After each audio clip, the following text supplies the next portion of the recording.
We have a precision set of gauge blocks here. It just happens to be a square set, which can be bolted together, by the way. And how do we know that this set of gauge blocks is accurate? When this says this is 2 inches or this one says it's a 1/4 inch, how do we know that it is exactly what it says it is? Well, there are companies that certify the accuracies or the discrepancies or the deviations as it's called, and one of them is Jansson. And we are going to take you behind the scenes to Jansson, an area where we're very privileged to go back there, by the way, that they've allowed us to come back with our cameras and to show you exactly how this is done, how they're certified, the technology that they use for cleanliness and for accuracies, including temperature control, the removal of all oils and lots of other things. So to see them in action is really informative. You're not going to believe how fussy it is to make sure that these things are accurate. Hey.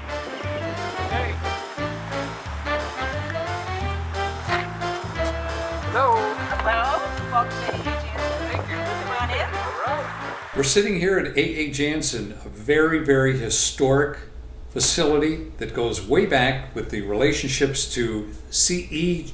Hanson, if I'm pronouncing that right. Am I pronouncing that right? And we're sitting here with Don and Justin and with Allison. We're going to go back and review some of the history that really happened to Jansson. And if you folks would take us back and give us a little explanation about how all this evolved and how the business came about and the relationship between Jansson and Hanson. Justin, why don't you tell us a little bit about the history? Yeah, sure.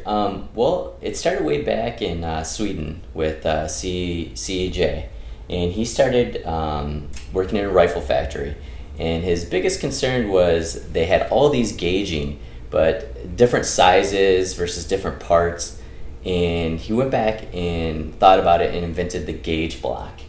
The gauge block let him do a couple different things. He had a couple different multiple sizes because they could ring together. They were very accurate. So the standard was a little bit, it was more of a standard versus some of the gauging they were using at the time. So basically there was no standard back at that point in time. Kind of loosely made gauges that they just made themselves for sizes. But the gauge blocks were more accurate. They were trying to hold to 16 millionths of an inch at the time. Yeah. Wow. So it was actually during World War I actually too, where they started manufacturing rifles, and he started making gauge blocks and selling gauge block sets all over the world. Yeah, and the arms manufacturer, that was very important to them. Like during the war, if the rifle would happen to break and you needed a new part, the parts needed to be interchangeable, or the soldiers were out there filing the parts and trying to get them to fit so they can continue on with their fighting. What was the connection between, I guess you call him CEJ, is that right? Yeah. It's just easier to call him CJ than Hanson. Yeah, it's pronounced different ways. And Henry Ford, I think that came into play somewhere in there, did it not? Correct. Henry Ford had learned about this new invention, and he wanted to mass produce the automobile, and just like in the arms manufacturers, you needed like-size parts to assemble things, so you don't have to make every individual part fit where it goes. So if there were like components, you could just assemble much easier. Hanson started selling gauge blocks, I guess, back about that same time, is that correct? Correct. And then he was selling them around the world, or in this domestically? Yeah, he and was he got a patent. I guess he got yeah. a patent on him too, didn't Yeah, he? he had a patent. Yeah. And then he did start selling them, around the world. But then when he moved to the U.S., Henry Ford took him over to, moved him to Dearborn and started the gauge block division at Henry Ford. So they actually manufactured them there. Yeah, they made gauge blocks. That's what started in this country, thanks to Henry Ford. And then was there a licensing arrangement or something between Johansson or Henry Ford and Brown and Sharp or Starrett or somebody? There was something. Brown and Sharp was definitely involved in the earlier days. That would be before Starrett or Weber, many years before they got involved.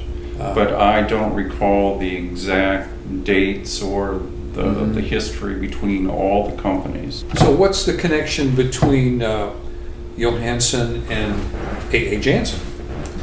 Well, C.E. Johansson, my great-grandfather worked with C.E. Johansson in Sweden, and they, when he came over to start the Gauge Lab, he brought many of his workers with him, and so they started work at Ford Motor in the Gauge Lab. I believe there was an agreement that C.E. Johansson was, most of what he did here was the gauge blocks were labeled with Ford's name, but he still maintained his operations in Sweden as well. Then eventually, my great-grandfather, and then grandfather, after that I suppose, broke off of that gauge lab and started A.A. Jansson. But that's transcended itself into today, which is now more inspection, certification, qualifying the gauge blocks. Is that fair to say? Yeah, absolutely. I mean, the business has grown over every generation. Now we're on our fourth generation, so not only do we do gauge blocks, but we do other services as well. Any type of inspection, we were a full calibration lab. At some point, though, you have to have some certification standard that you use that you have to certify with the gauge block guy. Right. which is in Washington. Is that correct? Or and NIST. who's NIST. what organization is that? Yeah, NIST. Which stands for National Institute of Standard Technology. And we send our 2 Grandmaster sets. We have a full metric set, which is like 195 pieces, I think it is. It's every single size, standard size that you have. We have a full English set, which is 96 pieces, that we send back directly to NIST. So we're directly NIST traceable.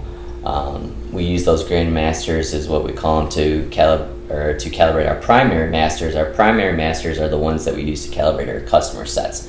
So the Grandmasters get used a handful of times during the years. They're not really, used on a daily basis because we don't like them to wear. right. So that's your reference. Right. And would those be made out of steel, carbide, or? Yep. The Grandmaster sets are both made out of steel. Okay. Well, that's really great. I think. Am I missing anything else? Any other comments? Well, actually, there's a set of the original Ford Motor. Oh, that's cool. There. Can we take a look at that? Sure, absolutely. Wow. So does this have the Ford Motor name on it? Is that correct? Yes. Oh yeah, I see that. So this must have been made somewhere again around. In the early 1920s. Wow. Yeah. That's like a piece of art. What a beautiful piece. Yeah. And I see we also have a reference book here that was, I think, from Henry Ford. Yes, this book, it's Henry Ford's life and work. It was presented to my father it's dated in 1925, which it was written then, or presented to him at that point. Wow. But his Henry Ford's life and work that he wrote. How cool is that? That's got to be, when was this printed? It's 1920s. Not much there to see. No. Somebody's been chewing on the edges. Yeah. Yeah. And then there's another book here I see that's, I think, the history of... Of C.E. Johansson. That's pretty incredible, too. I don't think you get these at the local library anymore, do you? No. Amazing history. And they started in a house, too, is that correct? Correct. And actually, A.A. Jansson. Yes, our Started building in the house, is, right? we actually started in the airport across the street and then purchased a house and converted it into an office building and a laboratory, which is in what was the basement area, so that we could have a little bit more temperature and humidity control. Beautiful. So, From here, can we go out and back? Maybe you can show us how you recondition gauge blocks and give us an idea about the complexities and what it takes to deal in millionths, because I think our viewers are really interested in seeing what a millionth is all about, because most people don't understand the accuracy of a millionth. And we were talking about a reference earlier. Is there some kind of reference you can think of that can give us an idea about what a millionth is? It's very small. Oh, I like Good that. explanation. That's a Good answer. explanation. Good answer. A lot of people, they don't understand. They think a human hair is quite small, the thickness of a human hair. And when you explain to people that a millionth of an inch is, maybe 1,000 times smaller than your human hair, they have a hard time understanding that. Or I also use the analogy, a millionth is finer than a speck of dust. I mean, dust is something that is very small, but when we're talking about a millionth, we're talking about something smaller than a speck of dust. Well, I think if we take an inch, if we took circuit paper, which is 1/1000th of an inch, we use them as shims frequently, and if we put 1,000 pieces of cigarette paper, we basically have an inch, right? Yep. And then if we peeled one of those off and we cut that up 10 times, we'd have 1/10 of 1,000th. And if we took that 1/10 and cut that up 10 times, wouldn't we have 10 millionths? Am I doing my math right? Yeah, that's Yeah. right. Is that right? So we're really It's small. Yeah, that's small. Yeah, it's small. Almost molecular. Absolutely. Getting close to that level. So great. So then we can go in the back and you can show us how you recondition the gauge blocks and how you, when they show us how they come in maybe. And they do come in different configurations, I guess, in a box or in a bag or. Yeah, sometimes people don't go through the care of shipping them correctly. So we get gauge blocks and they are not in the box anymore and rattle around. Not a very smart way to take care of your gauge blocks, since they are manufactured to those very tight tolerances. So in the words of Rodney Dangerfield, I don't get no respect. So I think what we should do is let's go back and you can show us how they come in. Sure. And then how you process them and what they look like when you go out. Sure. Beautiful. Sounds good. Let's go back there. So Justin, down in the lab, what's the first step? Okay, so once the gauge block sets come in, we bring them downstairs to actually clean every single gauge block set. And the importance of cleaning is get all the dirt, the grime, make sure our machines aren't ruined, but also you're dealing with millionths of an inch. So you have a little bit of dirt on it, it's going to change it, it's going to completely affect it. Yeah, no kidding. So we bring them down here, we set them up, we demagnetize every single set. So we run a meter over it, make sure it's not magnetized. If it is, we'll demagnetize it, and then we'll throw it into a solution, and we'll actually pull them up, and we'll swipe every single gauge block and make sure they're clean. And who's this pretty lady? This is Michelle. Hi, Michelle. Hi. I'm Don. I can't shake your hand. We don't want to get the grease on there, right? Yeah, right. Michelle's worked for Jansson for a while, and so she also does not just gauge block cleaning, she does some other things as well, but she's just kind of showing us how we can go clean every cleaning set. with a solution of some sort and getting Yes. all the oils or whatever off of them. You would take them out and you put them in here and you spray them with the solution, and you bring them out and you spray them with alcohol, and then you wipe off all the dirt. I see. Because you know how dirty they get in the shop. Oh, I mean, yeah. it depends on Yeah. if it's a carbide shop, they can get really Yeah. a lot of dust on them. If not, some other shops have grease. And also, too, if they're protecting the gauge blocks, they're greasing them, too, is when they send them in. Sure, So we try to get sure. that stuff off before we actually go and count. So that's step one. That's step one of the process. Okay, so now we're at the reconditioning area, I guess, right? So that's the next step in the process is after the gauge blocks are clean and demagnetized, we'll bring them into reconditioning. And what we do in reconditioning is we kind of just essentially polish the block. We take it and make the finish so it's Like a mirror again. absolutely. And the reason being is because you want the gauge blocks to ring together. So it improves wringability of gauge blocks. So you're going to remove a little bit of stock, though, is that correct? Not too much. It's pretty much hitting the high spots, so it's taking nicks and burrs off of the gauge blocks. And again, too, it's for our equipment. As we go into the calibration lab, we'll show you the comparator, but also to ring the gauge blocks together, and for the customer's equipment, we try to take pride in taking care of the gauge block. And I see you've got these racks, and so I guess a set of gauge block comes in and it goes on your rack. Is that the idea? Yeah, these are specially made trays that we've had made, and they've been around for probably a long time.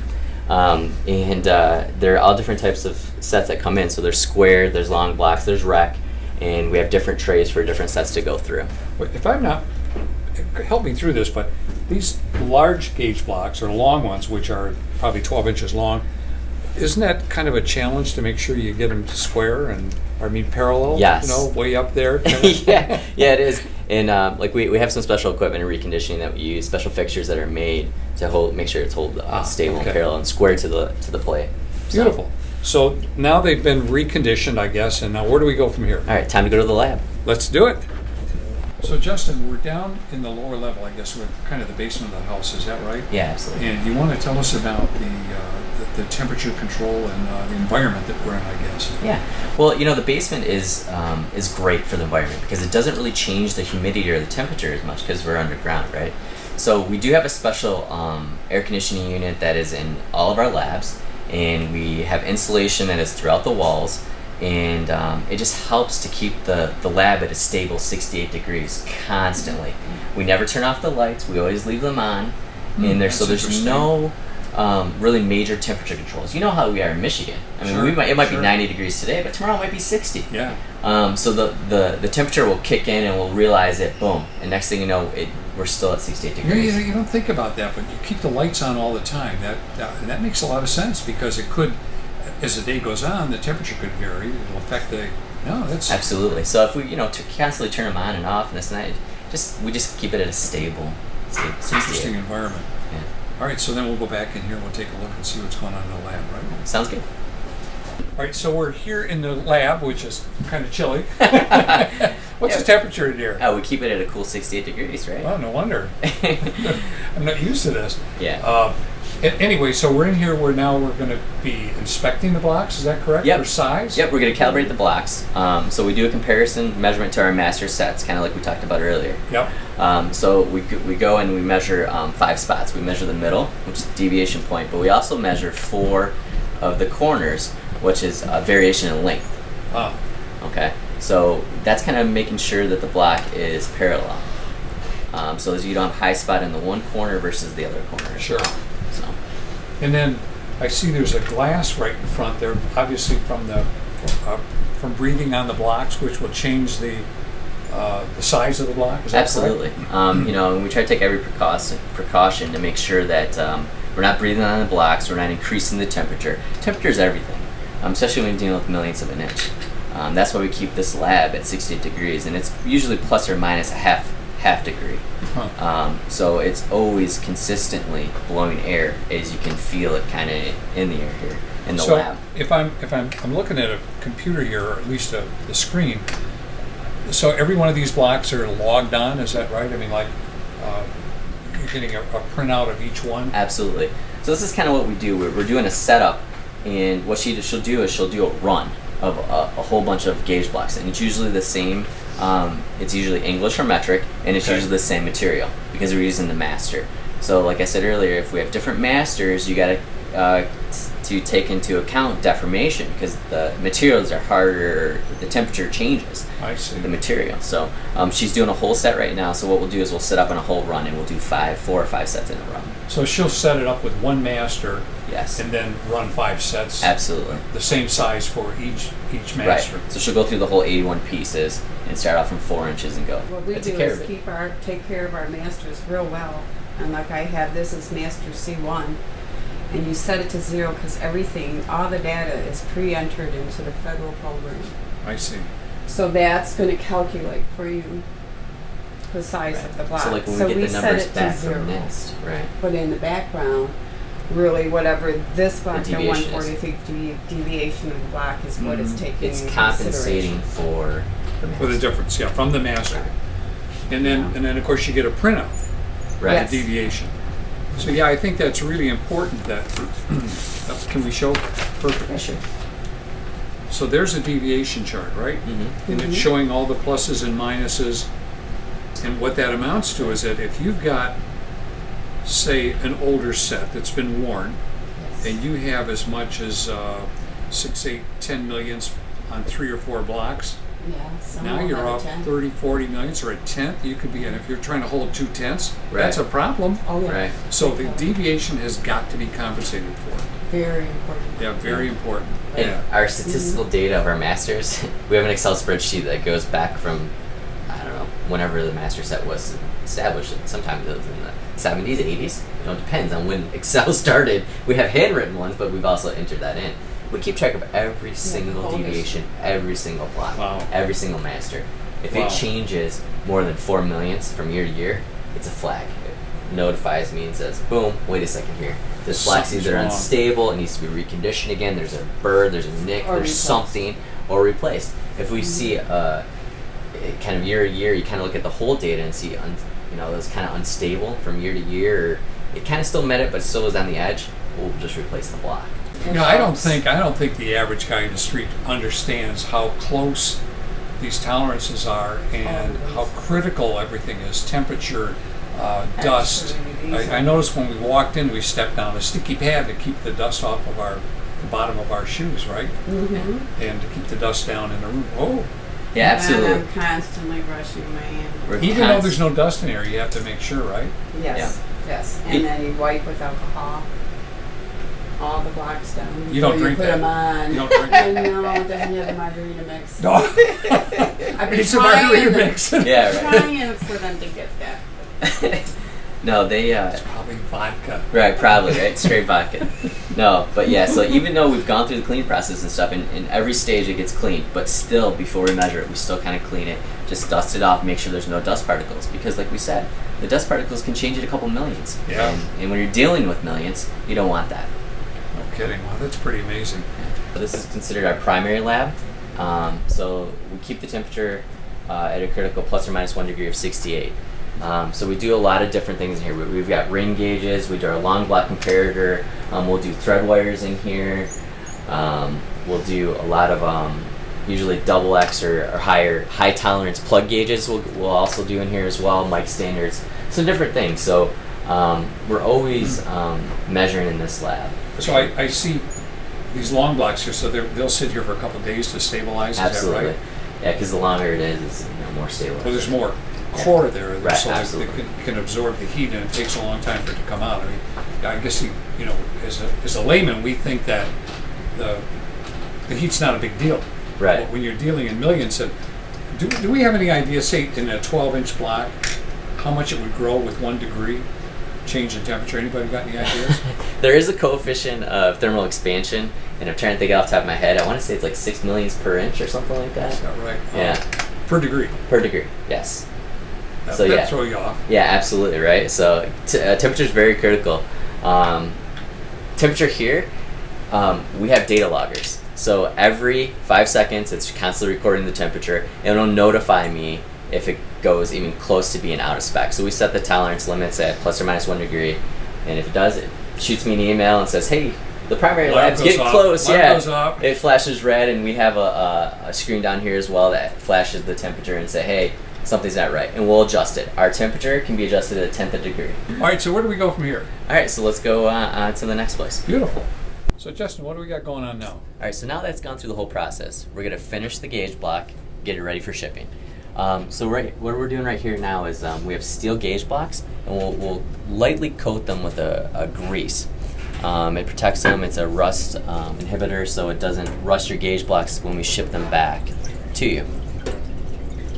As you can see, she's kind of dipping them in there, and we're kind of just letting the grease run off because we just want a light Just want a coating light of grease. coat, yeah. So what we'll do is we'll kind of wipe them off a little bit too with the excessive grease, and we'll put them back in the gauge block case. But one of the other things we do too is we put a brown anti-corrosion paper on top. Which is what that is. Yeah, absolutely. So we'll put that on to also protect the gauge blocks when they go back for shipping. So this will go back in the original case or however Yeah. we ship? Yeah. Yeah, we label every single gauge block set as it comes in. It gets a job number, and see. it gets associated job number on that tray that we showed you earlier. Yep. So they don't get mixed up. Oh, like that. Yep. I see. You got the same number on the case that you have on the tray. Yeah, Right. and then we just find the correct Yeah. box. We make sure everything matches all our paperwork before we put it in that box. Yeah, I wouldn't be very happy if I got something back that was not what I sent in. Right. Well, if you got a ceramic set instead of a steel set, maybe. I'm good. Right? I'm good. You never know, but yeah. So the like you said, some of them we make sure we're double checking every single stage as well. That serial number matches, material matches. There's any missing blocks, we note that as well. Yeah. Do you sell if there's a missing block or one that's oversized under? Do you sell the block to replacement? Absolutely. We have a full range of gauge blocks in So stock. you replace them if they're, or you? I We assume you quote contact the customer. Absolutely. We quote the customer as soon as it comes out of the lab, and we'll quote them a replacement. If they want to replace it, it's fine. If they don't, And use it as is. absolutely. It's 5,000 undersize your problem. Right. Exactly right. Okay. So now what? That's it. This is. They're ready to go to This is shipping. the end. So This now is it. So we they're- send them out. Yeah, that's right. So like you said, we quote replacements, and if they want them, we'll replace them. Just put them in their set, ship them out. Beautiful. It's ready to go. Well, I love it. I think that this has really been an interesting trip for me because we don't get a chance to see this stuff every day. This is pretty special. There aren't many labs like this around the country, I don't believe. And this is very, very, and one of the historic labs at that. Right, and we like to say we've been doing gauge blocks for 125 years because we've been part of the history of That's gauge amazing. blocks. It's amazing. So, anyway, thank you very much for Appreciate taking it. us on tour. We really appreciate you showing it. I know that our viewers are going to love it. So, let's head on out and we'll go back to the office and see if we just can't wrap this thing up, right? That was pretty amazing. I feel very, very privileged that we were allowed to go behind the scenes and to see exactly how A. Jansson refurbishes, inspects, and sends out gauge blocks to the extreme accuracies that they do. I think that the dedication and of those employees and their knowledge and their skill level and their patience, absolutely amazing. I personally really enjoyed it, and I'm sure that you did as well. We'd love to hear your comments on what you think was what you learned by it and what you think you'd like to see again. So give us your comments, please. I hope sincerely that you can appreciate as much as we do the talents that these people have and the history. Keep in mind the history where this goes back to probably the turn of the century with the family. So it's been an amazing experience. We really enjoyed it. I hope you did too, and thanks for watching.